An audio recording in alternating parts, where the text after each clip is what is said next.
Mokhtar Belmokhtar venait du Nord Mali et parmi eux se trouvaient 11 Tunisiens, soit un tiers des membres du commando. On va en parler tout de suite avec notre invité Riyad Sidaoui en ligne de Genève. Merci d'être avec nous. Vous êtes directeur du Centre arabe des recherches et d'analyse. Alors 11 Tunisiens, ça fait beaucoup. Est-ce que ça vous surprend ou est-ce que ça reflète finalement ce pourcentage croissant de Tunisiens dans ces groupes islamistes du Sahel ?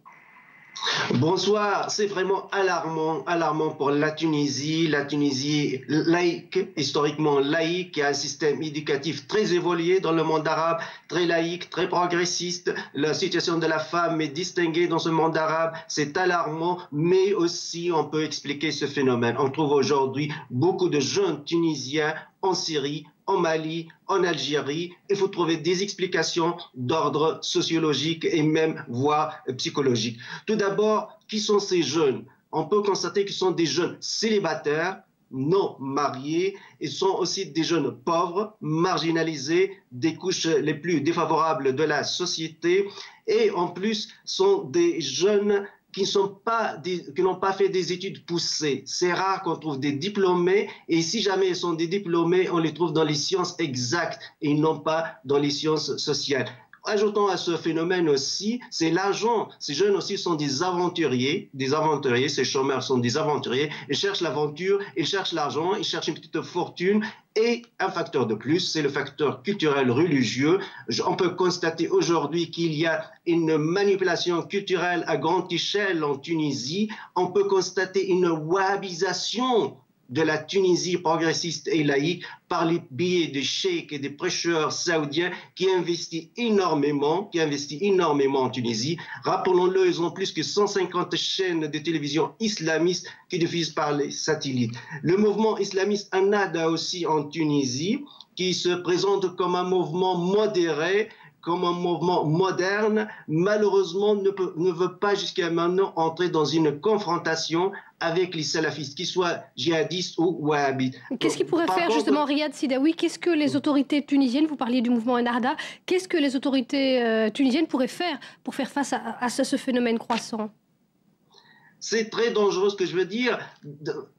On constate même que le Ennahda a établi une alliance avec les wahhabites. Les wahhabites, soi-disant, les salafistes non violents. Mais en même temps, ne veut pas entrer dans une confrontation avec les djihadistes. On a vu ça pendant l'attaque de l'ambassade des États-Unis d'Amérique. On parle que Ennahda, par exemple, le parti islamiste au pouvoir, facilite les voyages des islamistes tunisiens qui font la guerre aujourd'hui en Syrie, qui font la guerre en Mali, qui font la guerre en Libye, et surtout il y a beaucoup d'armes qui entrent de la Libye, il y a beaucoup de mouvements islamistes intégristes dangereux en Libye. Ennahda, le mouvement islamiste, je résume, ne veut pas entrer dans une confrontation avec les intégristes, avec les islamistes. Pourquoi? Parce qu'ils pensent que c'est leur base électorale. Il ne veut pas perdre sa base électorale. Ses ennemis sont toujours la gauche et les laïcs et les progressistes et les démocrates. Et bientôt, on va voir ces élections dans quelques mois. Donc, pour le moment, on ne veut pas entrer dans une confrontation totale et globale contre les djihadistes et les islamistes radicaux. Merci Riyad Sidaoui d'avoir été notre invité. Donc vous mettez en cause les autorités tunisiennes qui portent une responsabilité selon vous. On laissera évidemment ces autorités tunisiennes répondre éventuellement dans nos prochaines éditions. Le gouvernement malien l'a annoncé ce soir. Il prolonge l'état d'urgence pour 3 mois. Ce lundi, 2 villes ont été reprises par l'armée malienne et par les soldats français, Douentza et Diabali, cette localité de l'ouest du pays prise par les islamistes il y a un peu plus d'une semaine, juste après le début de l'opération française. Nos envoyés spéciaux, Julien Sauvaget et Mathieu Mabin, ont pu se rendre sur place.